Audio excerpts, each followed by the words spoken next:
আমি এখন সুনির্দিষ্ট অভিযোগের মধ্যে যাব। বিফোর দ্যাট পেজ 60 তে আমি একটা ছোট্ট বিষয় যেটা এই মামলার ফর্মাল চার্জের সাথে অসম্ভব গুরুত্বপূর্ণ, সেটার প্রতি একটু দৃষ্টি আকর্ষণ করার পরেই আমি সুনির্দিষ্ট চার্জের দিকে চলে যাব। পেজ 60 তে ব্যক্তি পূজা এবং পারিবারিক উত্তরাধিকার, এই যে বাংলাদেশে ক্রাইমস এগেইনস্ট হিউম্যানিটি সংগঠনের পেছনে যে মনস্তাত্ত্বিক কারণগুলো ছিল সেটা এখানে বিশ্লেষণ করা হয়েছে। যেহেতু আওয়ামী লীগ মনে করে যে শুধুমাত্র শেখ মুজিবুর রহমানই বাংলাদেশের স্বাধীনতার একক কারিগর এবং তাকে বাংলাদেশের রাজনৈতিক ক্ষমতা এক ধরনের পারিবারিক উত্তরাধিকার হিসেবে চিত্রিত করে শেখ মুজিবের কন্যা হিসেবে শেখ হাসিনাকে জাতির অভিভাবক রূপে উপস্থাপন করা হয়। শেখ হাসিনা পরিবারের বিভিন্ন সদস্যদের নামে বাংলাদেশের বিভিন্ন স্থাপনার নামকরণ করা হয়। শেখ পরিবারের নিরাপত্তার জন্য বিশেষ আইন, শেখ পরিবারের বিভিন্ন ব্যক্তিগত ঘটনাকে জাতীয় দিবস হিসেবে উদযাপন, যে কোনো মাধ্যমে শেখ পরিবারের জন্য অবমাননাকর বিবেচিত হতে পারে এমন বক্তব্য বা লেখা নিষিদ্ধকরণ এবং শাস্তি প্রদান ইত্যাদির মাধ্যমে বাংলাদেশের গণতান্ত্রিক শাসন ব্যবস্থার চরম অবমাননা করে এক ধরনের ব্যক্তি তথা পরিবার কেন্দ্রিক স্বৈর শাসন প্রতিষ্ঠার অপচেষ্টা করা হয়। এমনকি সংবিধান সংশোধন করে শেখ মুজিবুর রহমানের এবং প্রধানমন্ত্রী হিসেবে তার নিজের ছবি সরকারি সহ সকল প্রতিষ্ঠানে প্রদর্শন পূর্বক ঝুলিয়ে রাখতে বাধ্য করা হয়। সারা দেশে হাজার হাজার কোটি টাকা রাষ্ট্রীয় কোষাগার হতে অপব্যয় করে শেখ মুজিবুর রহমানের মুরাল, মূর্তি এবং প্রতিকৃতি তৈরি করা হয়।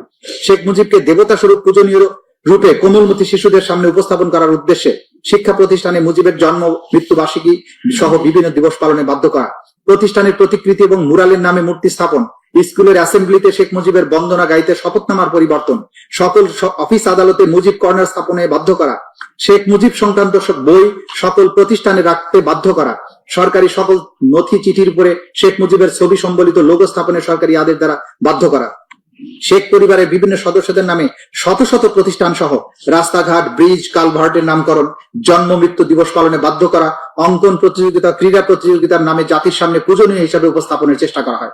শেখ মুজিবুর রহমানের মূর্তি স্থাপন সহ মুজিব বন্দনায় রাষ্ট্রের 4000 কোটি টাকারও বেশি খরচ হয়। সকল প্রিন্ট এবং ইলেকট্রনিক মিডিয়ায় নিয়মিতভাবে মুজিব বন্দনা প্রকাশ এবং সম্প্রচার করতে বাধ্য করা হয়। মানে আমি এখন ঘটনা প্রবাহের দিকে চলে যাচ্ছি। I will jump up to page 95। আমরা ঘটনা প্রবাহ লম্বা বর্ণনা দিয়েছি, আমি এখানে ঘটনা প্রবাহ 9 থেকে সামনের দিকে প্লেস করে যাচ্ছি। পেজ 95, প্যারাগ্রাফ নম্বর 3.9। 3রা আগস্ট 2024 সারা দেশে বিক্ষোভ মিছিল এবং শহীদ মিনারের সমাবেশ। বৈষম্য বিরোধী ছাত্র আন্দোলনের 9 দফা দাবির পক্ষে এবং সারা দেশে ছাত্র ও সাধারণ মানুষের উপর পুলিশ এবং ছাত্রলীগের নৃশংস হামলা এবং হত্যার প্রতিবাদে 3রা আগস্ট শনিবার বাংলাদেশের প্রায় প্রতিটি জেলা শহরে বিক্ষোভের রাজপথ উত্তাল হয়ে ওঠে। কোটা সংস্কার আন্দোলনের এই পর্বে শুধু শিক্ষার্থী নয়, শিক্ষক, অভিভাবক, আইনজীবী, সাংস্কৃতিক কর্মী, পেশাজীবী, শ্রমজীবী, সাধারণ মানুষ একসঙ্গে রাজপথে নেমে আসে। সবার মুখে এক স্লোগান, দাবি এক, দফা এক, শেখ হাসিনার পদত্যাগ। বৈষম্য বিরোধী ছাত্র আন্দোলনের ডাকে শনিবার রাজধানী সহ দেশের বিভিন্ন অঞ্চলে বিক্ষোভে উত্তাল হয়ে ওঠে।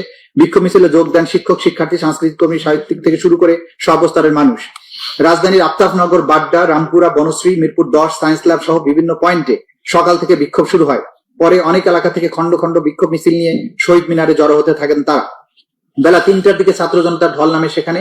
এছাড়া গাজীপুর, চট্টগ্রাম, কুমিল্লা, সিলেট, নোয়াখালী, বরিশাল, বগুড়া, রাজশাহী, ফরিদপুরে বিক্ষোভে যোগ দেন হাজারো মানুষ। এর মধ্যে অনেক জায়গায় পুলিশ বিক্ষোভকারীদের উপর দফায় দফায় হামলা চালিয়েছে। এই ঘটনায় কমপক্ষে এক ব্যবসায়ী শহীদ এবং 28 জন গুলিবিদ্ধ সহ 2 শতাধিক মানুষ আহত হয়েছেন। গাজীপুরে শ্রীপুরে গুলিবিদ্ধ হয়ে এক ব্যবসায়ী শহীদ হন, সেখানে পুলিশের হামলায় কমপক্ষে 23 জন গুলিবিদ্ধ, শতাধিক লোক আহত হয়েছেন।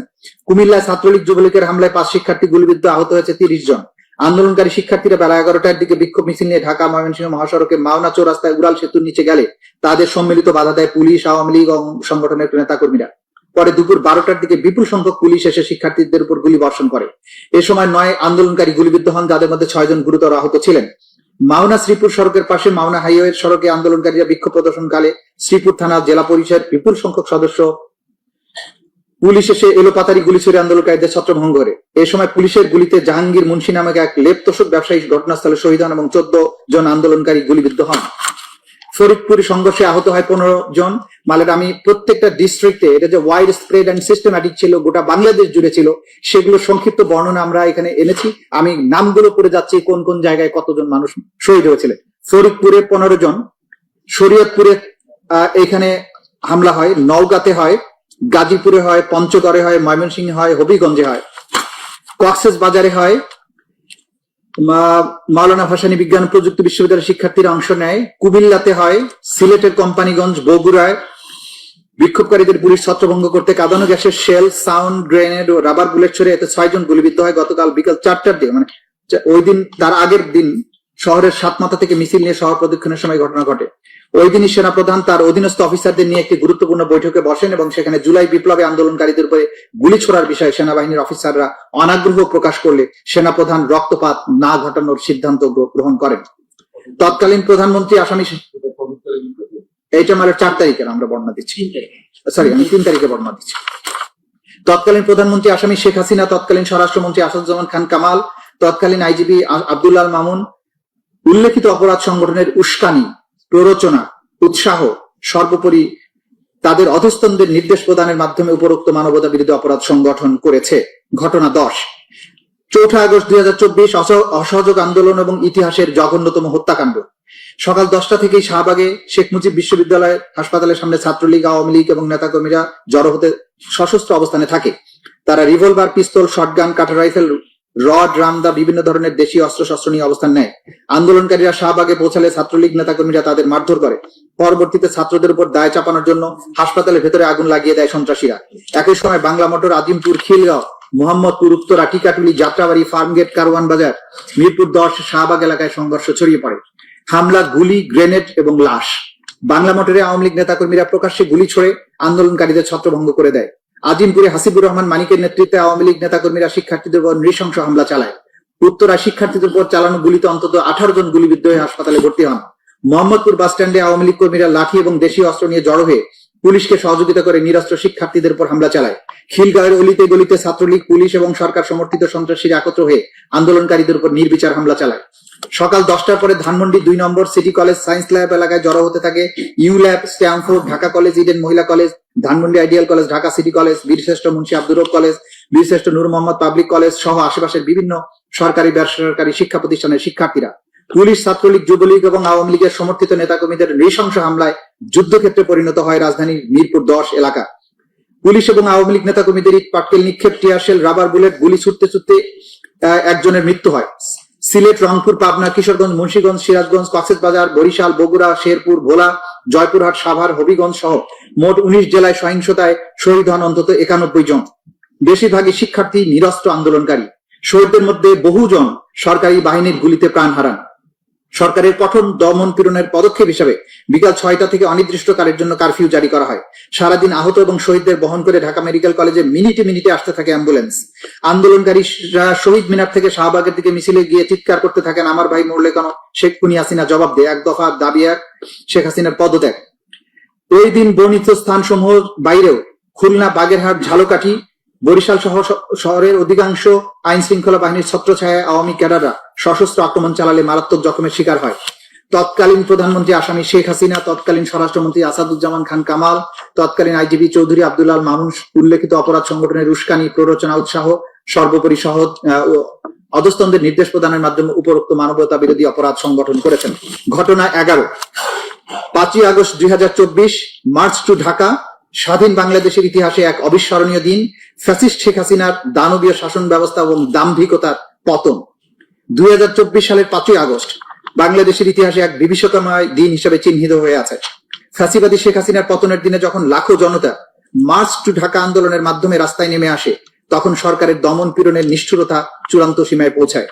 সকাল থেকে সেনাবাহিনী জানতো শেখ হাসিনার শাসনের অবসান ঘটেছে, কিন্তু হাসিনার অনুগত পুলিশ বাহিনীর কিছু সদস্য বাস্তবতা অস্বীকার করে প্রাণপণে গণবিপ্লব রুখে দেওয়ার চেষ্টা করে। শহরের বিভিন্ন প্রবেশ পথে, কেন্দ্রস্থলে পুলিশের আর্মড ইউনিট, আনসার সদস্য, ছাত্র, সাধারণ মানুষকে লক্ষ্য করে নির্বিচারে প্রাণঘাতী রাইফেল এবং শটগানের গুলি ছোড়ে। চানখারপুল, শাহবাগ, রামপুরা ব্রিজ, বাড্ডা, মিরপুর, আজমপুর, আশুলিয়া, গাজীপুর প্রতিটি স্থানে রক্তাক্ত লাশ ছড়িয়ে পড়তে থাকে, যাদের অধিকাংশ ছিল কিশোর বা শিক্ষার্থী। রাজধানীর চানখারপুলে গুলিতে 6 জন ছাত্র জনতা শহীদ হন। আশুলিয়াতে পুলিশের ভয়াবহতা চরমে পৌঁছে এখানে বহু সংখ্যক নিরীহ নিরস্ত্র মানুষকে হত্যা করা হয়। এর মধ্যে 6 জনকে, যাদের মধ্যে একজন জীবিত ছিল, পরবর্তীতে লাশ পুড়িয়ে দিয়ে পৈশাচিকতার চরম দৃষ্টান্ত স্থাপন করে। গাজীপুরের এক রিক্সা চালককে খুব কাছ থেকে গুলি করে হত্যা করে মরদেহ গুম করে ফেলা হয়। আশুলিয়ায় 16 বছর বয়সী এক কিশোরকে গুলি করে চিরতরে ভঙ্গু করা হয়। এমনকি 12-14 বছরের কিশোরদের দেহ ছিল পুলিশের লক্ষ্যবস্তু। যাদের শরীর ঝাঁঝরা হয়ে যায় শটগানের পিলেটে। প্রত্যক্ষদর্শীরা জানিয়েছেন পুলিশ কারো পরিচয় না জেনেই কোনো হুমকি ছাড়াই যাকে দেখেছে তাকেই গুলি করেছে, যেন শহর জুড়ে বুলেটের বৃষ্টি চলছিল। মর্মান্তিকভাবে কিছু এলাকায় পুলিশ গুলিবিদ্ধ মরদেহ পুলিশ ভ্যানে উঠিয়ে আগুন লাগিয়ে পুড়িয়ে ফেলে, এমন বিভৎস পরিস্থিতি তৈরি করে যাতে জনগণ ভেবে নেয় এই প্রাণহানির জন্য দায়ী তারাই, যারা প্রতিবাদ করেছিল। 5ই আগস্ট ছিল মুক্তির সূচনা, কিন্তু সেই দিনটি রঙিন হওয়ার বদলে রঞ্জিত হয়েছিল রক্তে। এটি ছিল হাজারো মায়ের কান্নার দিন, এক নিষ্ঠুর শাসকের শেষ মুহূর্তের হিংস্র সবল। এই দিন সারা দেশে স্বৈরাচারী শেখ হাসিনার নির্দেশে তার অনুগত পুলিশ বাহিনীর কিছু সদস্য, আওয়ামী লীগ, ছাত্রলীগ, আওয়ামী লীগের অঙ্গ সংগঠন সমূহের সশস্ত্র সন্ত্রাসীরা বিভিন্ন শহর এবং অঞ্চলে নিরীহ নিরস্ত্র ছাত্র জনতার উপরে নির্বিচারে হামলা চালালে শত শত মানুষ নিহত হয়, হাজার হাজার মানুষ গুরুতর জখমপ্রাপ্ত হয়।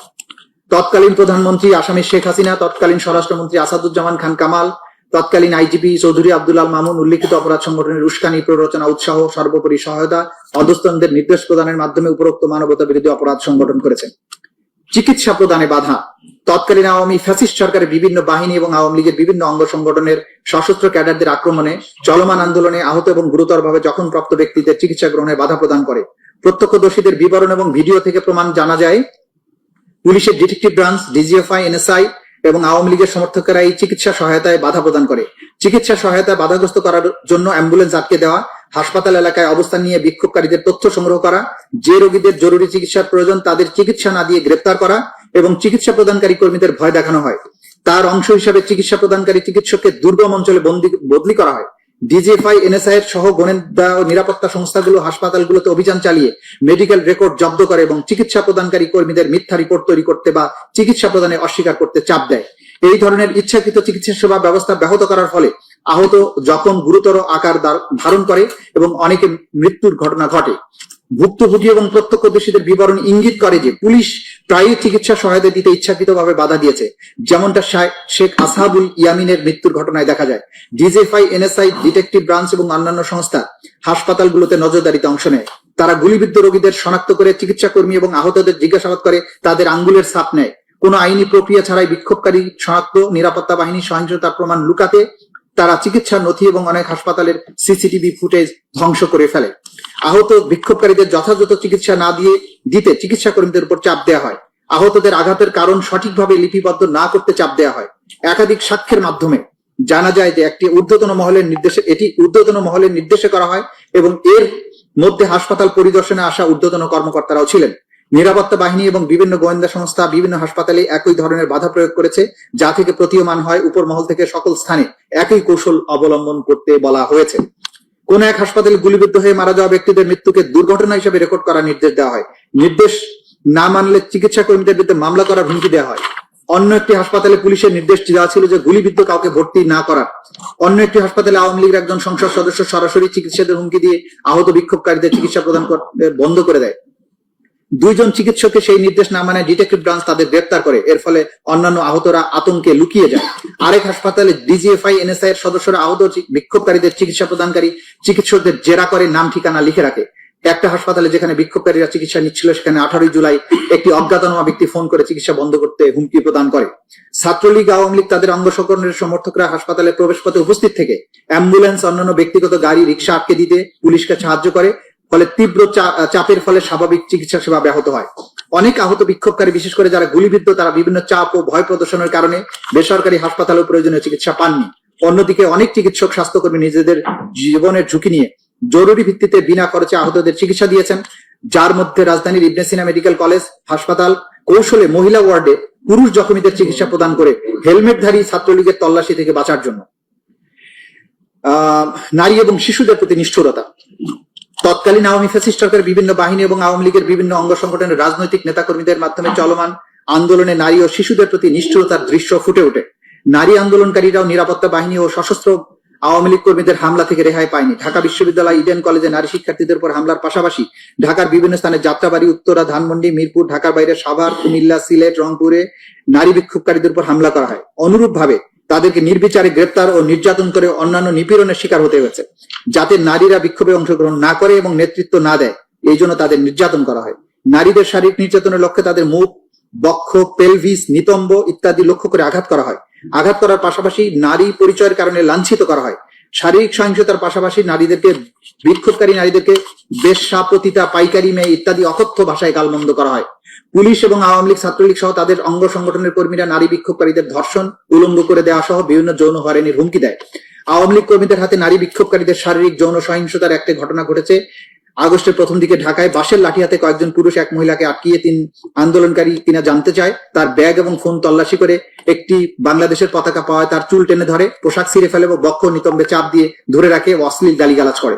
আরেক ঘটনায় 2 ছাত্রলীগ কর্মী একজন নারী বিক্ষোভকারীকে তার পরিবারের অন্যান্য নারী সদস্যদের ধর্ষণের হুমকি দেয়, তাকে শারীরিকভাবে লাঞ্ছিত করে, বক্ষ গোপনাঙ্গে হাত দেয়, অশ্লীল মন্তব্য করে।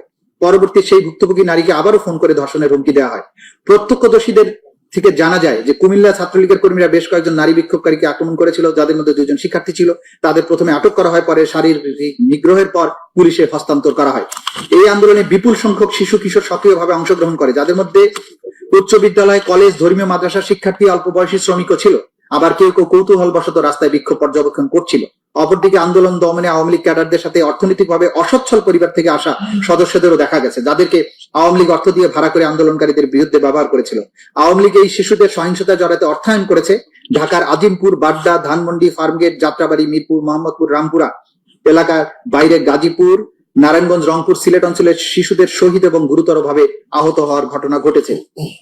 উল্লেখিত ঘটনা ছাড়াও নিরাপত্তা বাহিনী নির্বিচার রাইফেল এবং শটগানের প্রাণঘাতী গুলি ব্যবহার করে শিশু বিক্ষোভকারীদের হত্যা করেছে।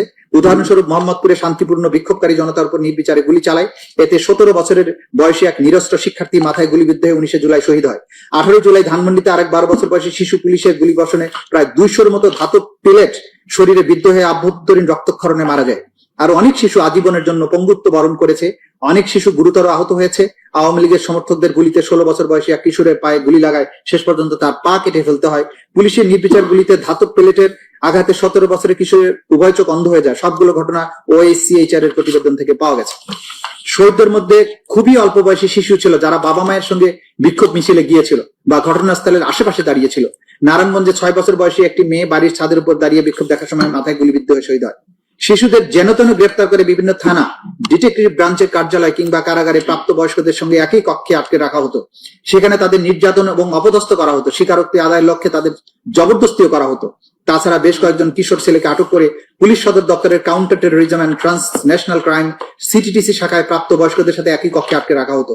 রংপুরে 16 বছর বয়সী এক কিশোরকে বিনা বিচারে 13 দিন আটক রাখা হয়েছিল। ওই কিশোর সহ আরো অনেককে গ্রেফতার করা হয়েছিল আবু সাইদের হত্যার ঘটনার মোড় ঘুরিয়ে দেওয়ার জন্য।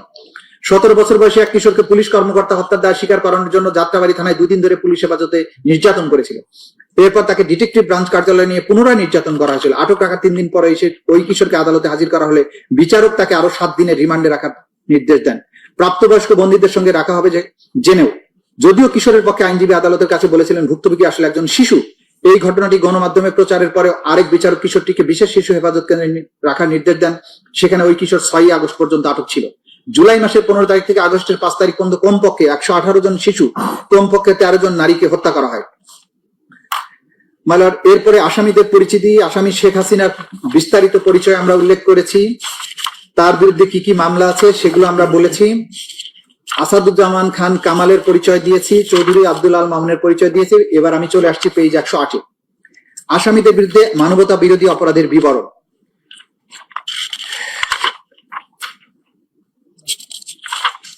মাইলর এইটা মোরলেস এটা এসে গেছে। আমি 110 থেকে আসছি। 110-এ অপরাধ সংগঠনে আসামিদের যৌথ দায় এবং ঊর্ধ্বতন অবস্থান, জয়েন্ট ক্রিমিনাল এন্টারপ্রাইজ এবং কমান্ড রেসপন্সিবিলিটি। বাংলাদেশের তৎকালীন প্রধানমন্ত্রী তথা নির্বাহী বিভাগের প্রধান, বাংলাদেশ আওয়ামী লীগের সভাপতি এবং 14 দলীয় জোট প্রধান হিসেবে আসামি শেখ হাসিনা ছিলেন সকল ক্ষমতা এবং কর্তৃত্বের সর্বোচ্চ কেন্দ্রবিন্দু। একজন ফ্যাসিস্ট শাসক হিসেবে সকল গুরুত্বপূর্ণ সিদ্ধান্ত তিনি এককভাবে গ্রহণ করতেন। তার সকল রাজনৈতিক এবং প্রশাসনিক সিদ্ধান্ত বাস্তবায়ন এবং সমর্থনের মাধ্যমে অধীনস্থরা তাকে সন্তুষ্ট করে তার কৃপা দৃষ্টি লাভ করার জন্য সর্বদা সচেষ্ট থাকত। জুলাই বিপ্লবে সংগঠিত সকল মানবতা বিরোধী অপরাধের প্রধান এবং একমাত্র কারণ ছিল যে কোনো মূল্যে শেখ হাসিনাকে ক্ষমতায় টিকিয়ে রাখা।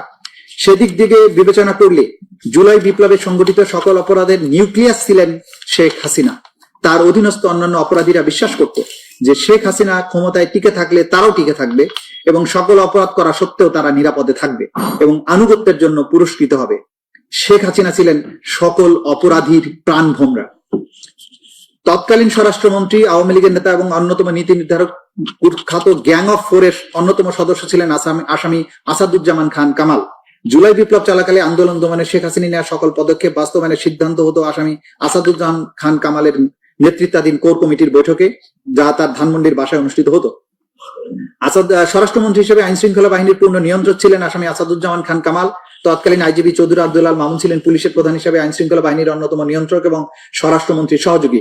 আন্দোলন দমনে নিরস্ত্র ছাত্র জনতার উপর নির্বিচারে গুলিবর্ষণের সিদ্ধান্ত বাস্তবায়ন হচ্ছে কিনা তা তারা সার্বক্ষণিকভাবে তত্ত্বাবধানের অংশ হিসেবে সরজমিনে পরিদর্শনে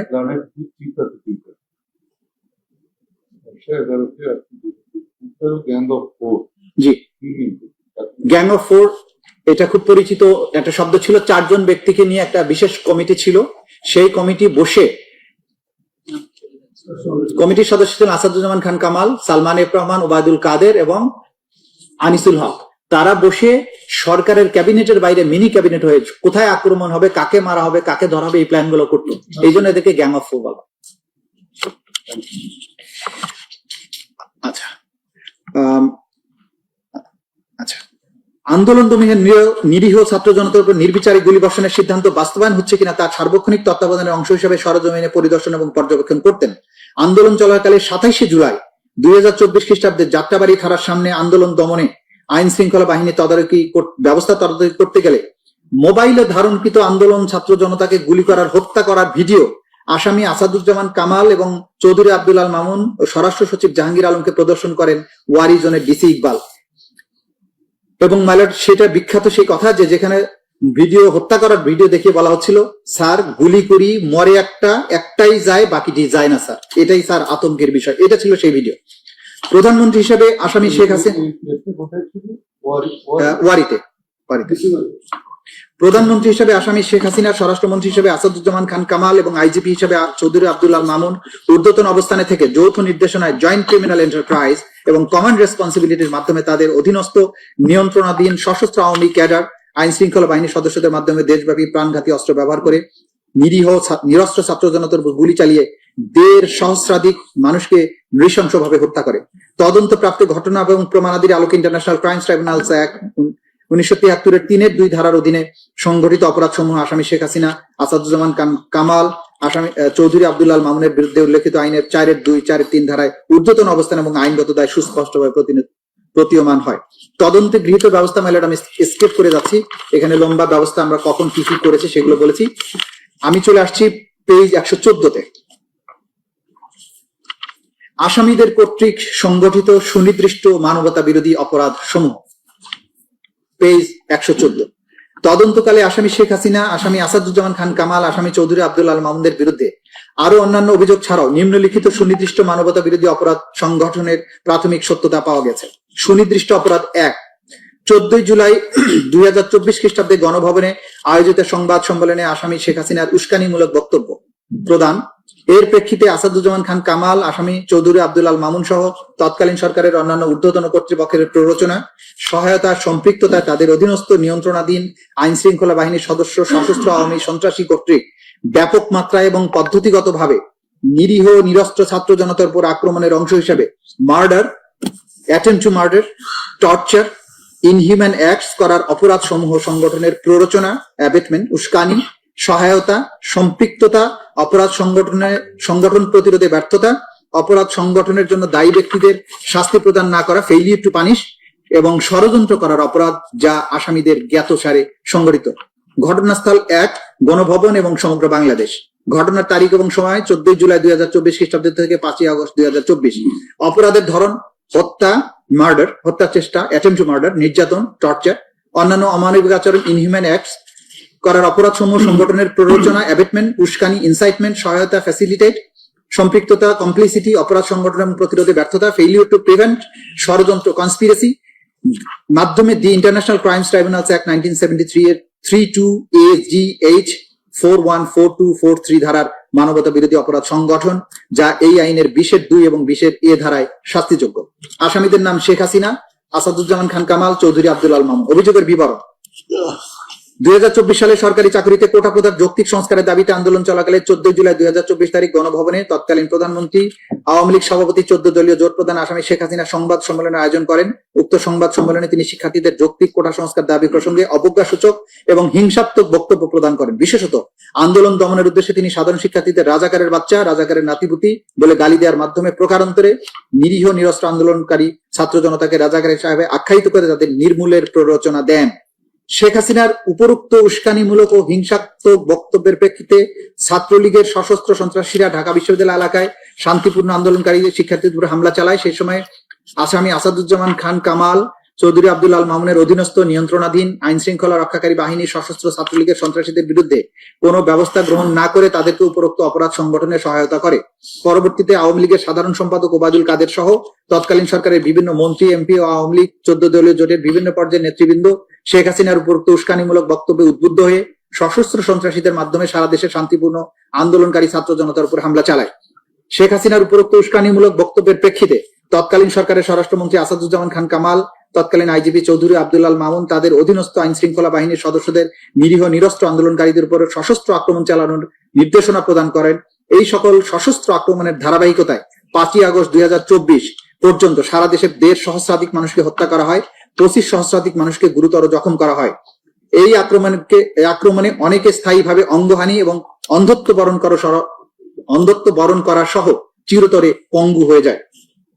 আসামি শেখ হাসিনার উক্ত উস্কানিমূলক বক্তব্যে উদ্বুদ্ধ হয়ে আসামি আসাদুজ্জামান খান কামাল, চৌধুরী আব্দুল আল মামুনের সুযোগ করে দেওয়ার মতে তাদের অধীনস্থ নিয়ন্ত্রণাধীন আওয়ামী লীগ ও 14 দলীয় দলের সশস্ত্র ক্যাডার বাহিনী, আইন শৃঙ্খলা বাহিনী বিভিন্ন হাসপাতালে গিয়ে আহতদের চিকিৎসা গ্রহণে, ডাক্তারদের চিকিৎসা প্রদানে বাধা প্রদান, নিহতদের সুরতহাল পোস্টমর্টেম করতে কিংবা রিপোর্টে মৃত্যুর সঠিক কারণ উল্লেখ করতে বাধা প্রদান করে, নিহতদের মৃত্যুর সনদে সঠিক কারণ লিখতে প্রতিবন্ধকতা সৃষ্টি করে, ভিন্ন কারণ লিখতে বাধ্য করে, নিহতদের জানাজা এবং কবরস্থ করতে বাধা দেয়, নিহতদের স্বজনের কাছে মৃতদেহ হস্তান্তর না করে বেওয়ারিশ লাশ হিসাবে গণকবরে দাফন করা, লাশ গুম করার উদ্দেশ্যে আগুন দিয়ে পুড়িয়ে দেওয়ার মাধ্যমে অমানবিক আচরণ বা আদার ইনহিউম্যান অ্যাক্টস করার অপরাধ সমূহ সংগঠন করে। মানে আদার ইনহিউম্যান অ্যাক্টস বলছে যে এই লাশ পুড়িয়ে দেওয়া, জানাজা করতে না দেয়া, দাফন করতে না দেয়া, এগুলো আদার ইনহিউম্যান অ্যাক্টস যেগুলো আন্তর্জাতিক আইনে সংজ্ঞায়িত, রোম স্ট্যাটিউটে সংজ্ঞায়িত, সেগুলো তারা সংগঠন করেছে। না, কোনো নেক্সাসের প্রবলেম নাই, এটা অ্যাবসলিউটলি নেক্সাস আছে এবং এই নির্দেশগুলো আমরা প্রমাণ করি। এগুলো তো সাক্ষাতে যাবো, আমরা চার্জ যেটা নিয়ে আসছি সেটা একটু দেখেন শুধু।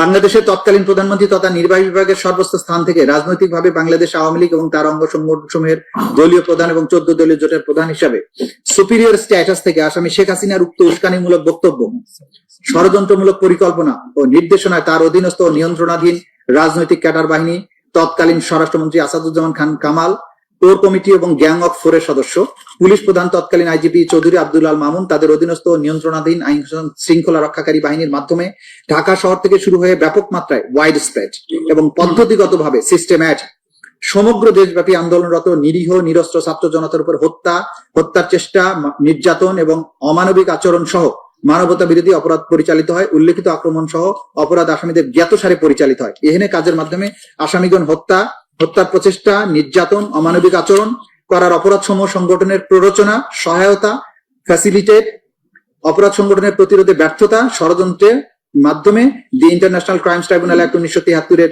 3-AGH 4-1-2-3 ধারার মানবতা বিরোধী অপরাধ সংগঠন করে, যা এই আইনের 20-2 এবং 20-A ধারায় শাস্তিযোগ্য। সুনির্দিষ্ট অপরাধ 2, আসামি শেখ হাসিনা কর্তৃক ছাত্র জনতার উপর হেলিকপ্টার, ড্রোন এবং প্রাণঘাতী অস্ত্র বা লিথাল ওয়েপন ব্যবহারের মাধ্যমে আন্দোলনকারীদের হত্যা ও নির্মূলের নির্দেশ তৎকালীন স্বরাষ্ট্রমন্ত্রী আসাদুজ্জামান খান কামাল, তৎকালীন আইজিপি চৌধুরী আব্দুল আল মামুন কর্তৃক আসামি শেখ হাসিনার উক্ত নির্দেশ বাস্তবায়ন ও তাদের নিয়ন্ত্রণাধীন এবং অধীনস্থ আইন শৃঙ্খলা বাহিনীর সদস্যদের নির্দেশনা দিয়ে কার্যকর মাধ্যমে অপরাধ সংগঠনের নির্দেশ, অর্ডার, সহায়তা, ফ্যাসিলিটেট, সম্পৃক্ততা, কমপ্লিসিটি এবং ষড়যন্ত্র, কনস্পিরেসির মাধ্যমে মানবতা বিরোধী অপরাধ সংগঠন করেছে, যা তাদের জ্ঞাতসারে কার্যকর করা হয়েছে। ঘটনাস্থল গণভবন এবং ঢাকা বিশ্ববিদ্যালয় ভিসির বাসভবন এবং সমগ্র বাংলাদেশ। এটা তার অর্ডারের চার্জ। এটা অপরাধের ধরন murder, attempt to murder, confinement, torture, abduction, other inhuman act. এইগুলো করার জন্য তারা যা করেছেন সেগুলো হচ্ছে অর্ডার, ফ্যাসিলিটেট, কমপ্লিসিটি, কনস্পিরেসি যেগুলো ইন্টারন্যাশনাল ক্রাইমস ট্রাইব্যুনাল অ্যাক্ট 1973 এর 32A GH 414243 ধারার মানবতা বিরোধী অপরাধ, যা একই আইনের 20 সাবসেকশন 220 সাবসেকশন A ধারায় শাস্তিযোগ্য। আসামিদের নাম শেখ হাসিনা, আসাদুজ্জামান খান কামাল, চৌধুরী আব্দুল আল মামুন। অভিযোগের বিবরণ: 2024 সালে 14 জুলাই রাতে তৎকালীন প্রধানমন্ত্রী, আওয়ামী লীগ সভাপতি, 14 দলীয় জোট প্রধান শেখ হাসিনা, ঢাকা বিশ্ববিদ্যালয়ের তৎকালীন ভাইস চ্যান্সেলর এস.এম. মাকসুদ কামালের মধ্যে অনুষ্ঠিত এক ফোন আলাপে দেখা যায় আসামি শেখ হাসিনা ক্ষমতার শীর্ষ থেকে রাষ্ট্রের প্রধান নির্বাহী পদে থেকে কোটা সংস্কারের দাবিতে দেশব্যাপী চলমান বৈষম্য বিরোধী ছাত্র শান্তিপূর্ণ শেখ হাসিনার উপরোক্ত উস্কানিমূলক পুনরায় রাজাকার বিরোধীদের তাদের ফাঁসি দেওয়া, ঢাকা বিশ্ববিদ্যালয়ে গুলি করে শান্তিপূর্ণ আন্দোলনকারী শিক্ষার্থীদের উপর হামলা চালায়। সেই সময় টেলিফোনিক কনভারসেশন আসাদুজ্জামান খান কামাল, চৌধুরী আব্দুল আল ঢাকা ইউনিভার্সিটি নিয়ন্ত্রণাধীন শৃঙ্খলা রক্ষী আওয়ামী লীগ সভাপতি 2024 সালের 18 জুলাই তৎকালীন প্রধানমন্ত্রী এস.এম. মাকসুদ কামালের মধ্যে অনুষ্ঠিত এক ফোন আলাপে দেখা যায় আসামি শেখ হাসিনা ক্ষমতার শীর্ষ থেকে রাষ্ট্রের প্রধান নির্বাহী সিটি কর্পোরেশনের তৎকালীন মেয়র দাবিতে দেশব্যাপী চলমান শেখ ফজলুল হক তাপসের মধ্যে অনুষ্ঠিত আরেক ফোন আলাপ থেকে দেখা যায় আসামি শেখ হাসিনা ক্ষমতার শীর্ষ থেকে তাদের ফাঁসি দেওয়া এবং বিশ্ববিদ্যালয়ের আগুনে করে শান্তিপূর্ণ আন্দোলনকারী কোটা সংস্কারের দাবিতে দেশব্যাপী চলমান আসামি শীর্ষ থেকে ঢাকা সিটি কর্পোরেশনের তৎকালীন মেয়র দাবিতে শেখ ফজলুল হক তাপসের মধ্যে আরেক ফোন আলাপ থেকে দেখা যায় আসামি শেখ হাসিনা ক্ষমতার শীর্ষ থেকে তাদের ফাঁসি দেওয়া এবং বিশ্ববিদ্যালয়ের আগুনে করে শান্তিপূর্ণ আন্দোলনকারীদের আন্দোলনকারীদের থেকে দেখা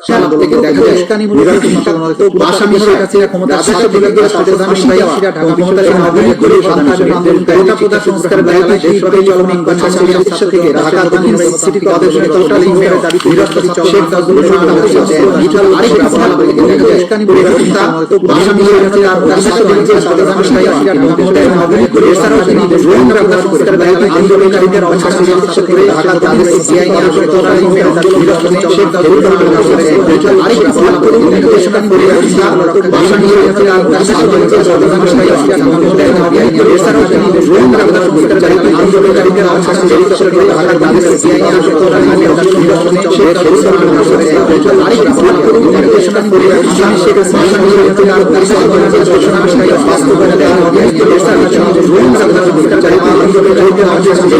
আন্দোলনকারীদের আসামি সিআই নিয়ে তৎকালীন মেয়র দাবিতে শেখ ফজলুল হক তাপসের আরেক বাস্তবায়ন দেওয়া হবে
ঢাকা মহানগরে গুলি বর্ষণ করা হয় 95,313 রাউন্ড।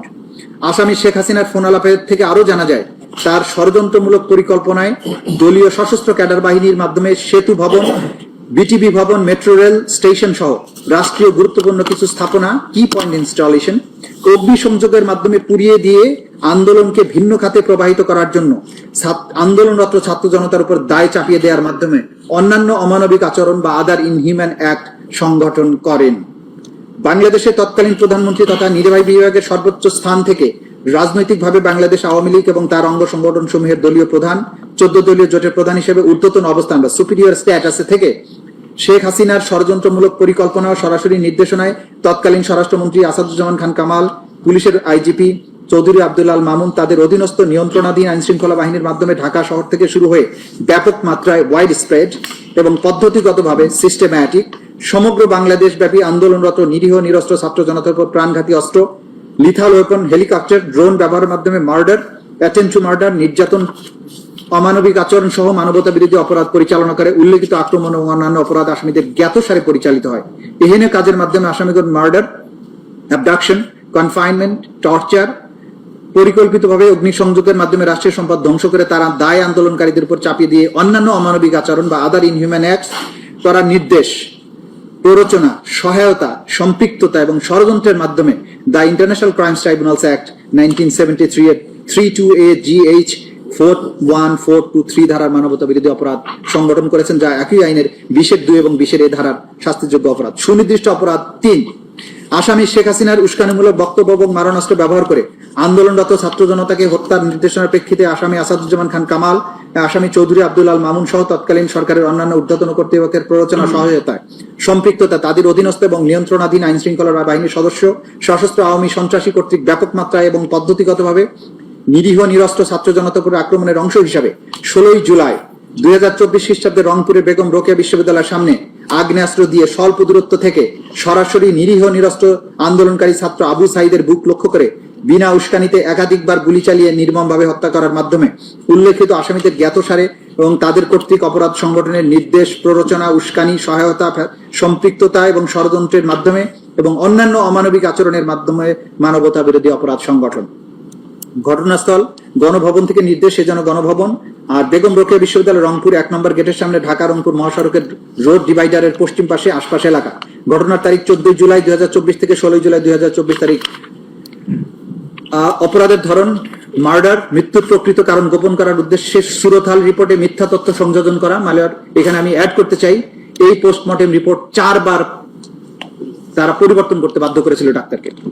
পোস্টমর্টেম রিপোর্ট বারবার পরিবর্তন, মিথ্যা বর্ণনা, মামলা দায়ের করার মাধ্যমে অন্যান্য অমানবিক আচরণ করার অপরাধ সমূহ সংগঠনের নির্দেশ, প্ররোচনা, উস্কানি, সহায়তা, সম্পৃক্ততা, ষড়যন্ত্রের মাধ্যমে ইন্টারন্যাশনাল ক্রাইমস ট্রাইব্যুনালস অ্যাক্টের 32A GH 41423 ধারার মানবতা বিরোধী অপরাধ সংগঠন, যা একই আইনের 20(2) এবং 20(a) ধারার শাস্তিযোগ্য অপরাধ।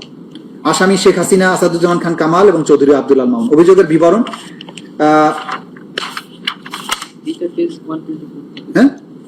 এটা মানে এটা অভিযোগের বিবরণ ইতিমধ্যে বলে ফেলেছি, এটা না পড়ে আমি পেজ 124 থেকে বলছি। এর অংশ হিসাবে 16 জুলাই রংপুরের বেগম রোকেয়া বিশ্ববিদ্যালয় ক্যাম্পাসে পুলিশ এবং সশস্ত্র আওয়ামী সন্ত্রাসী এবং বিশ্ববিদ্যালয় আওয়ামী প্রশাসন আন্দোলনকারীদের বিরুদ্ধে অবস্থান নেয়। অপরদিকে বিশ্ববিদ্যালয়ের সামনে নিরীহ নিরস্ত্র ছাত্র জনতা বিক্ষোভ মিছিল শুরু করলে তাতে পুলিশ এবং আওয়ামী লীগ সশস্ত্র ক্যাডাররা ছাত্র জনতার উপরে নির্বিচারে গুলি চালায়। ফলে আন্দোলনরত ছাত্র জনতা গুরুতর আহত ও ছত্রভঙ্গ হয়ে গেল। সেই মিছিলে থাকা আন্দোলনকারী ছাত্র সমন্বয়ক আবু সাইদ তার অবস্থান ত্যাগ না করে দুহাত প্রসারিত করে দাঁড়িয়ে থেকে প্রতিবাদ অব্যাহত রাখলে রংপুর মেট্রোপলিটন পুলিশ কমিশনার, অন্যান্য পুলিশ কর্মকর্তাদের তত্ত্বাবধানে বিশ্ববিদ্যালয় প্রশাসনের উস্কানিতে SI Amir Hossain, police constable Sujan চন্দ্র রায় তাদের হাতে আগ্নেয়াস্ত্র দিয়ে স্বল্প দূরত্ব থেকে সরাসরি আবু সাইদের বুক লক্ষ্য করে বিনা উস্কানিতে একাধিক গুলি চালিয়ে তাকে নির্মমভাবে হত্যা করে। আবু সাইদ নিহত হওয়ার পর তার মৃতদেহ রংপুর মেডিকেল কলেজ হাসপাতালে নিয়ে যাওয়া হলে তার মৃত্যুর প্রকৃত কারণ গোপন করে গুলিতে তার মৃত্যু হয়েছে বিষয়টি উল্লেখ না করে মাথায় আঘাতজনিত কারণে মৃত্যু হয়েছে মর্মে সুরতহাল রিপোর্টে উল্লেখ করে। পোস্টমর্টেম রিপোর্টে গুলিতে নিহত হওয়ার তথ্য গোপন করতে পুলিশ এবং আওয়ামী সমর্থিত ডাক্তারদের চাপে ময়না তদন্তকারী ডাক্তারকে 4 বার রিপোর্ট পরিবর্তনে বাধ্য করা হয়। আবু সাইদের হত্যার জন্য দায়ী ব্যক্তিদের আড়াল করার উদ্দেশ্যে মিথ্যা তথ্য দিয়ে আবু সাইদের সহযোগী আন্দোলনকারীদের আসামি করে আবু সাইদ হত্যা মামলা দায়ের করা হয়। উল্লেখিত আক্রমণ সমূহ অন্যান্য অপরাধ আসামিদের জ্ঞাতসারে পরিচালিত হয়।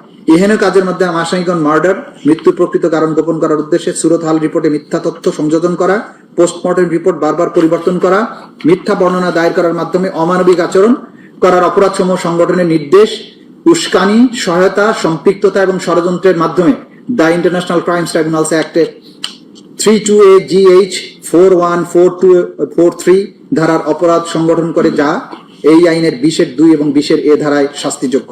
সুনির্দিষ্ট অপরাধ 4, আসামি শেখ হাসিনার উস্কানিমূলক বক্তব্য, মারণাস্ত্র ব্যবহার করে আন্দোলনরত ছাত্র জনতাকে হত্যার নির্দেশের প্রেক্ষিতে আসাদুজ্জামান খান কামাল, চৌধুরী আব্দুল আল মামুন সহ তৎকালীন সরকারের অন্যান্য ঊর্ধ্বতন কর্তৃপক্ষের প্ররোচনা, সহায়তা, সম্পৃক্ততায়, তাদের অধীনস্থ নিয়ন্ত্রণাধীন আইন শৃঙ্খলা বাহিনীর সদস্য ও সশস্ত্র আওয়ামী সন্ত্রাসী কর্তৃক ব্যাপক মাত্রা এবং পদ্ধতিগতভাবে নিরীহ নিরস্ত্র ছাত্র জনতার উপর আক্রমণের অংশ হিসাবে 5 আগস্ট 2024 তারিখে ঢাকা মহানগরীর চানখাঁরপুর এলাকায় আন্দোলনরত নিরীহ নিরস্ত্র ছাত্র জনতার উপর তৎকালীন সরকারের আইন শৃঙ্খলা রক্ষাকারী বাহিনীর সদস্যদের কর্তৃক নিরীহ নিরস্ত্র 6 জন ছাত্র জনতাকে গুলি করে হত্যা করার মাধ্যমে উল্লেখিত আসামিদের জ্ঞাতসার এবং তাদের কর্তৃক হত্যার নির্দেশ, প্ররোচনা, উস্কানি, সহায়তা, সম্পৃক্ততা এবং ষড়যন্ত্র করার মাধ্যমে মানবতা বিরোধী অপরাধ সংগঠন। এইটার বর্ণনা দিচ্ছি পেজ 126-এ। 2024 সালে সরকারি চাকরিতে কোটা প্রদান যৌক্তিক সংস্কারের দাবিতে আন্দোলন চলমান থাকা অবস্থায় 14 জুলাই 2024 তারিখে গণভবনে সংবাদ সম্মেলন আয়োজন করা হয়। মানে এটা তো আগেরটা, এটার লাস্ট প্যারাগ্রাফ আমি চলে আসছি 127 লাস্ট প্যারাগ্রাফ 127 লাস্ট প্যারাগ্রাফ থেকে। এর ধারাবাহিকতায় বৈষম্য বিরোধী ছাত্র জনতার আন্দোলনের কেন্দ্রীয় কমিটির মার্চ টু ঢাকা কর্মসূচি পালনের জন্য 5ই আগস্ট সারা দেশ থেকে জনগণকে ঢাকায় আসার আহ্বান জানানো হয়। স্বাধীনতা পরবর্তী সময়ে বাংলাদেশের মানুষের মনে যে বৈষম্যহীন একটি সমাজ প্রতিষ্ঠার স্বপ্ন জন্মেছিল তা বাস্তবায়নে গণতন্ত্র প্রতিষ্ঠার উদ্দেশ্যে মার্চ টু ঢাকা কর্মসূচি পালনের উদ্দেশ্যে বাংলাদেশের প্রতিটি অঞ্চল থেকে নিরীহ শান্তিপ্রিয় মুক্তিকামী মানুষ 5ই আগস্ট ঢাকা অভিমুখে রওনা দেন। আসামি শেখ হাসিনা, আসাদুজ্জামান খান কামাল এবং চৌধুরী আব্দুল আল মামুন ষড়যন্ত্রমূলক পরিকল্পনা ও নির্দেশনায় আন্দোলন দমন করার সর্বাত্মক প্রচেষ্টার অংশ হিসেবে প্রাণঘাতী অস্ত্র বা লিথাল ওয়েপন ব্যবহার করে গুলি করার যে নির্দেশনা দেওয়া হয় তা বাস্তবায়নে ঢাকার বিভিন্ন প্রবেশ মুখের ন্যায় ঢাকা মেডিকেল কলেজ হাসপাতাল সংলগ্ন চানখারপুল ও তার আশেপাশের এলাকায় প্রাণঘাতী অস্ত্র, চাইনিজ রাইফেল, অস্ত্রশস্ত্রে সজ্জিত পুলিশ বাহিনীর 40-50 জন সদস্য মোতায়েন করা হয় 5ই আগস্ট সকাল থেকে। আসামিদের উক্ত নির্দেশ বাস্তবায়নের জন্য ডিএমপির তৎকালীন কমিশনার হাবিবুর রহমানের ওয়্যারলেস নির্দেশনার আলোকে যুগ্ম পুলিশ কমিশনার সুদীপ কুমার চক্রবর্তীর প্রত্যক্ষ তদারকিতে ঘটনাস্থলে উপস্থিত অতিরিক্ত পুলিশ কমিশনার শাহ আলম মোহাম্মদ আক্তারুল ইসলামের সরাসরি তত্ত্বাবধানে তার অধীনস্থদের নির্দেশ প্রদান, সহযোগিতা, সুযোগ তৈরির মাধ্যমে সহকারী police commissioner Mohammad Imrul, police পরিদর্শক মোহাম্মদ আরশাদ হোসেনের নির্দেশে constable Sujon, constable Imaj, constable Nasirul Islam এর মাধ্যমে প্রাণঘাতী চাইনিজ রাইফেল দিয়ে সুনির্দিষ্টভাবে গুলি করে ঘটনাস্থলে শাহবাগ থানাধীন চানখারপুল ও সংলগ্ন বংশাল ও চকবাজার এলাকায় সকাল হতে দুপুর 2:30টার মধ্যে শহীদ শাহরিয়ার খান আনাস, শহীদ শেখ মাহাদি হাসান জুনাইদ ওরফে মুস্তাকিম, শহীদ মোহাম্মদ ইয়াকুব, শহীদ মোহাম্মদ রাকিব হাওলাদার, শহীদ মোহাম্মদ ইসমামুল হক, শহীদ মানিক মিয়া ওরফে শাহরিক সহ মোট 6 জনকে নৃশংসভাবে হত্যা করে। এহেন কাজের মাধ্যমে আসামিগণ মার্ডার করার নির্দেশ, অর্ডার, প্ররোচনা, অ্যাবেটমেন্ট, উস্কানি, ইনসাইটমেন্ট, সহায়তা, ফ্যাসিলিটেশন, সম্পৃক্ততা, কমপ্লিসিটি, ষড়যন্ত্র, কনস্পিরেসির মাধ্যমে the international crimes tribunals act 1973 এর 328 GH 414243 ধারার মানবতা বিরোধী অপরাধ সংগঠন, যা একই আইনের 20(2) এবং 20(a) ধারায় শাস্তিযোগ্য। সুনির্দিষ্ট অপরাধ 5, আসামি শেখ হাসিনার উস্কানিমূলক বক্তব্য এবং মারণাস্ত্র ব্যবহার করে আন্দোলনরত ছাত্র জনতাকে হত্যা নির্দেশনার প্রেক্ষিতে আসামি আসাদুজ্জামান খান কামাল এবং আসামি চৌধুরী আব্দুল আল মামুন সহ তৎকালীন সরকারের অন্যান্য ঊর্ধ্বতন কর্তৃপক্ষের প্ররোচনা, সহায়তা এবং সম্পৃক্ততায় তাদের অধীনস্থ এবং নিয়ন্ত্রণাধীন আইন শৃঙ্খলা বাহিনীর সদস্য, সশস্ত্র আওয়ামী সন্ত্রাসী কর্তৃক ব্যাপক মাত্রায় পদ্ধতিগতভাবে নিরীহ নিরস্ত্র ছাত্র জনতার উপর আক্রমণের অংশ হিসেবে 5ই আগস্ট 2024 ঢাকার আশুলিয়া থানার সামনে এবং আশেপাশে এলাকায় আন্দোলনরত নিরীহ নিরস্ত্র ছাত্র জনতার উপর তৎকালীন সরকারের আইন শৃঙ্খলা রক্ষাকারী বাহিনীর সদস্যদের কর্তৃক নিরীহ নিরস্ত্র 6 জন ছাত্র জনতাকে গুলি করে তাদের মধ্যে 5 জনের মৃতদেহ এবং 1 জনকে জীবিত এবং গুরুতর অবস্থায় আগুন দিয়ে পুড়িয়ে দেওয়ার অপরাধ, যা আসামিদের জ্ঞাতসারে সংঘটিত হয়েছে। উক্তরূপ হত্যার নির্দেশ, প্ররোচনা, উস্কানি, সহায়তা, সম্পৃক্ততা, ষড়যন্ত্র এবং অন্যান্য অমানবিক আচরণ করার মাধ্যমে মানবতা বিরোধী অপরাধ সংগঠন। এইটার বর্ণনাটা আমরা দিয়েছি পেজ 131 লাস্ট প্যারাগ্রাফ। এর ধারাবাহিকতায় বৈষম্য বিরোধী ছাত্র জনতার আন্দোলনের কেন্দ্রীয় কর্মসূচির মার্চ টু ঢাকা কর্মসূচি পালনের জন্য 5ই আগস্ট সারা দেশ থেকে ঢাকায় আসার আহ্বান জানানো হয়। স্বাধীনতা পরবর্তী সময়ে বাংলাদেশের মানুষের জন্য মনে যে বৈষম্যহীন সমাজ প্রতিষ্ঠার স্বপ্ন জন্মেছিল তা বাস্তবায়নের উদ্দেশ্যে গণতন্ত্র প্রতিষ্ঠার উদ্দেশ্যে মার্চ টু ঢাকা কর্মসূচি পালনের উদ্দেশ্যে বাংলাদেশের প্রতিটি অঞ্চল থেকে নিরীহ শান্তিপ্রিয় মুক্তিকামী মানুষ 5ই আগস্ট ঢাকা অভিমুখে রওনা দেন। আসামি শেখ হাসিনা, আসাদুজ্জামান খান কামাল এবং চৌধুরী আব্দুল আল মামুনের ষড়যন্ত্রমূলক পরিকল্পনা ও নির্দেশনার আলোকে আন্দোলন দমন করার সর্বাত্মক প্রচেষ্টার অংশ হিসেবে প্রাণঘাতী অস্ত্র, লিথাল ওয়েপন মাধ্যমে গুলি করার যে নির্দেশনা দেয়া হয় তা বাস্তবায়নে স্থানীয় সংসদ সদস্য মোহাম্মদ সাইফুল ইসলাম, তৎকালীন ডিআইজি সৈয়দ নুরুল ইসলামের সরাসরি তত্ত্বাবধানে স্থানীয় পুলিশ ও আওয়ামী সশস্ত্র সন্ত্রাসীরা আশুলিয়া থানা এলাকায় জড়ো হওয়া ছাত্র জনতাকে বাধা প্রদান করে এবং গুলি করে হত্যা করতে থাকে। শেখ হাসিনার পতন এবং দেশ থেকে পর মুক্তিকামী ছাত্র জনতা বিজয় উদযাপন করার জন্য রাজপথে নেমে আসলে আসামিদের পূর্বের নির্দেশের ধারাবাহিকতায় আশুলিয়া থানার আশেপাশে পুলিশ এবং আওয়ামী সশস্ত্র সন্ত্রাসীরা রাইফেল, শটগান, এসএমজি সহ নানা ধরনের আগ্নেয়াস্ত্র সজ্জিত হয়ে বিজয় উল্লাসরত সাধারণ ছাত্র জনতাকে বেপরোয়া গুলি করে শহীদ সাজ্জাদ হোসেন সজল, শহীদ আসবুর, শহীদ চান্দিল মাহমুদ সুজয়, শহীদ বাইজিদ বুস্তামি, শহীদ আবুল হোসেন সহ মোট 5 জনকে হত্যা করে এবং 1 জনকে গুলি করে আহত করে।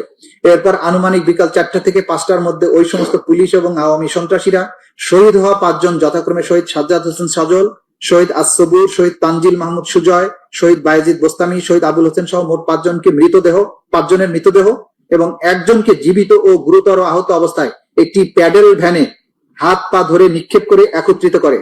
তারপর প্যাডেল ভ্যান থেকে 5 জনের মৃতদেহ এবং 1 জনকে জীবিত ও গুরুতর আহত অবস্থায় আরেকটি পুলিশের পিকআপ ভ্যানে উঠিয়ে উক্ত মৃত এবং জীবিত দেহগুলোকে পেট্রোল ঢেলে আগুন ধরিয়ে দেয়। গুরুতর আহত ব্যক্তিকে হাত পা নাড়াতে দেখলেও নিষ্ঠুর এবং বর্বর পুলিশ তাকে উদ্ধার না করে বা চিকিৎসার ব্যবস্থা না করে আরো জ্বালানি কাঠ আগুনে নিক্ষেপ করে 6 জনকেই পুড়িয়ে অঙ্গারে পরিণত করে, যা আসামিদের জ্ঞাতসারে পরিচালিত হয়েছে বলে সহজে অনুমান করা যায়।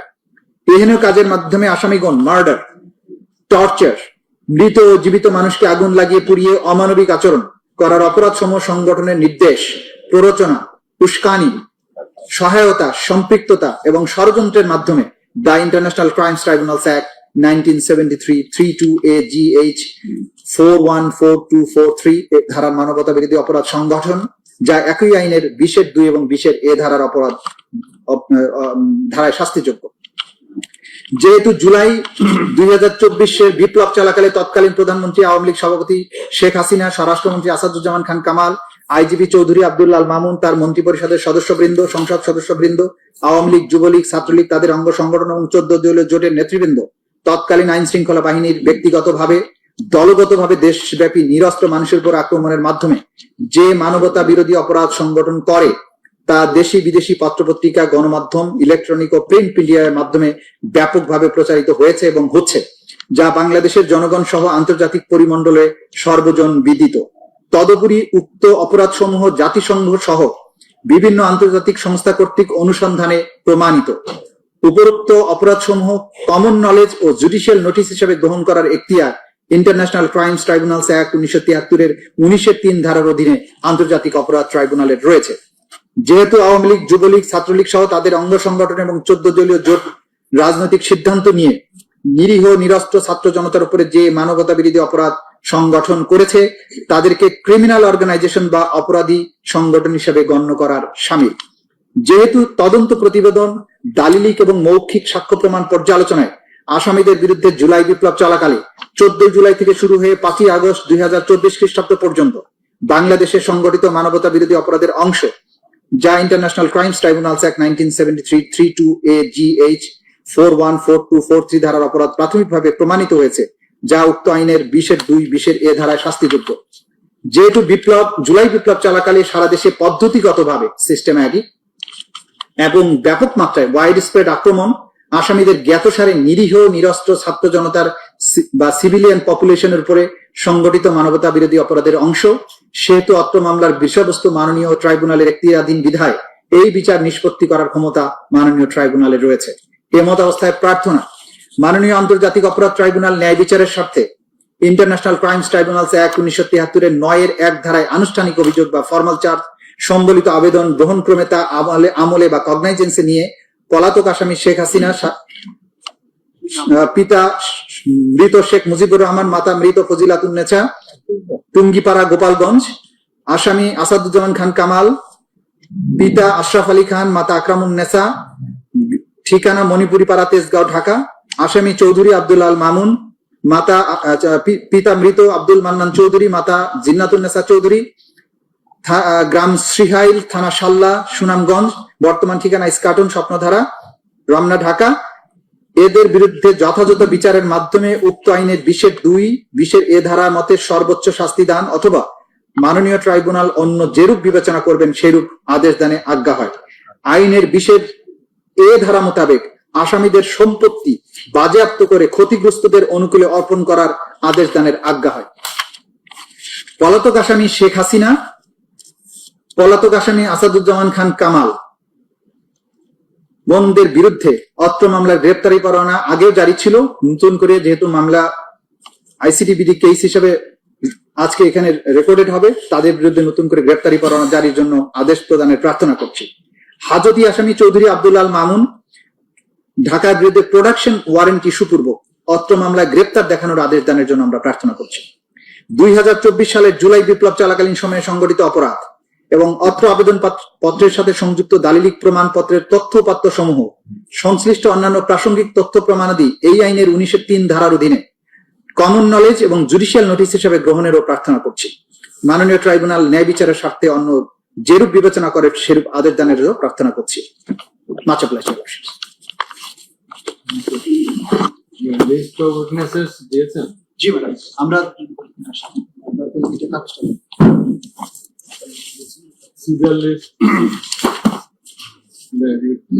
ম্যাডাম আমরা যেগুলো দিয়েছি এখানে সেটা হচ্ছে যে ফর্মাল চার্জের বাইরে সাক্ষী লিস্ট অফ উইটনেস দিয়েছি 81 জনের, তথ্যসূত্র দিয়েছি আমরা 5 খণ্ডে 2018 পৃষ্ঠার, জব্দ তালিকা এবং দালিলিক প্রমাণ দিয়েছি 8 ভলিউমে 4005 পৃষ্ঠায়, শহীদদের তালিকা দিয়েছি আমরা 10 খণ্ডে, সেখানে মোট পেজ হচ্ছে 8747 পৃষ্ঠা।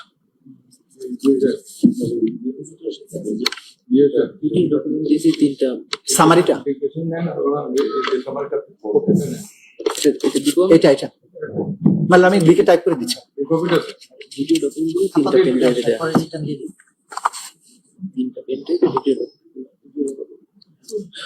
আর যে সমস্ত ভিডিও এবং অডিও ডকুমেন্টস আসে সেগুলো আমরা যথাযথ প্রক্রিয়ায় দাখিল করেছি, পেন ড্রাইভের মাধ্যমে, সিডির মাধ্যমে সেগুলো আমরা দাখিল করেছি, যেগুলো আদালতে আমরা এখানে প্লে করে, যেহেতু ডিজিটাল এভিডেন্স এখানে প্রদর্শন করা যাবে, সেগুলো আমরা প্রদর্শনের ব্যবস্থা করে সবকিছু ট্রাইব্যুনালে আমরা জমা দিয়েছি। এবং আলামত সমূহ যে বুলেটস, পিলেটস, রক্তমাখা জামা কাপড় যা কিছু আছে সবকিছু আমরা নিয়ে এসেছি, সবকিছুই আদালতে উপস্থাপন করা হবে। সাবমিট করেছেন report of investigation, yes ma'am. Seizure list, seize materials আর Seizure list and documentary evidence. material, documentary evidence.